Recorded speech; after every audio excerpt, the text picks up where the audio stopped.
या घडीला महत्त्वाची बातमी नाशिकची आहे, कारण नाशिकमधील बहुचर्चित IT कंपनीतलं धर्मांतरण आणि लैंगिक अत्याचार प्रकरण आणि या प्रकरणी ऑपरेशन मॅनेजर अश्विनी चेनानीला 13 एप्रिलपर्यंत पोलीस कोठडी आहे। इतर 5 आरोपींना 13 एप्रिलपर्यंत न्यायालयीन कोठडी आहे। तौसीफ अत्तार, रजा मेनन, शाहरुख कुरैशी, शफी शेख, आसिफ अन्सारी यांना न्यायालयीन कोठडी आहे। 9 गुन्ह्यांचा SIT कडून तपास सुरू आहे। पुढची सुद्धा बातमी या संदर्भातली आहे। सगळे आरोप हे 1-2 वर्ष जुने आहेत आणि ते तोंडी आरोप आहेत, त्यामुळे त्याच्यात आरोपींना ताब्यात घेऊन कस्टडीत घेणं हे गरजेचं नाही।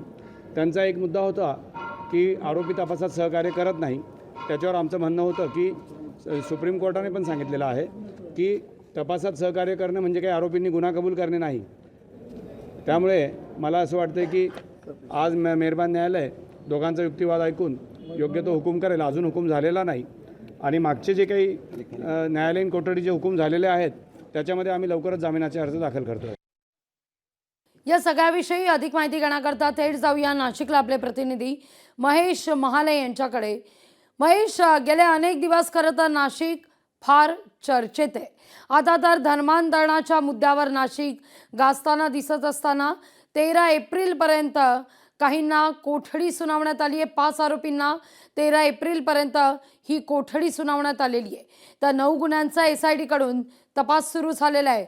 नाशिकमधलं हे हाय प्रोफाईल कनेक्शन।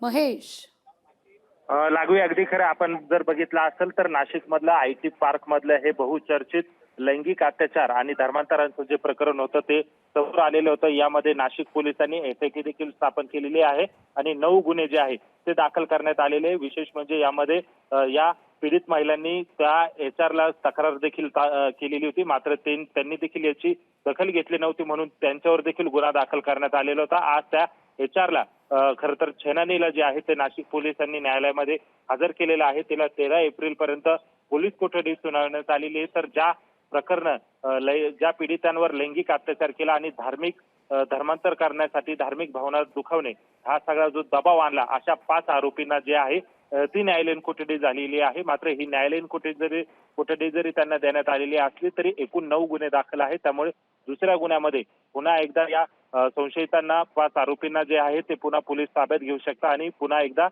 खरं तर त्यांच्या पोलीस कोठडीची जी मागणी आहे ती केली जाऊ शकते। कारण ज्या पद्धतीने धर्मांतराचे जे फोटो होते ते बाहेर आलेले होते, पीडित महिलांवर लैंगिक अत्याचारासह त्यांना बीफ खाऊ घालणे, त्यांना जोर जबरदस्ती करणे, असे वेगवेगळे गुन्हे जे आहेत ते यामध्ये दाखल करण्यात आलेले। त्याच्यामुळे पुन्हा एकदा दुसऱ्या गुन्ह्यामध्ये या संशयितांना पुन्हा ताब्यात घेऊन खरं तर पोलिसांकडनं जे आहे ते पोलीस कोठडीची मागणी जी आहे ती करण्यात येणार आहे। लागू अगदी महेश, धन्यवाद तुम्ही दिलेल्या एकूण सविस्तर माहिती करता।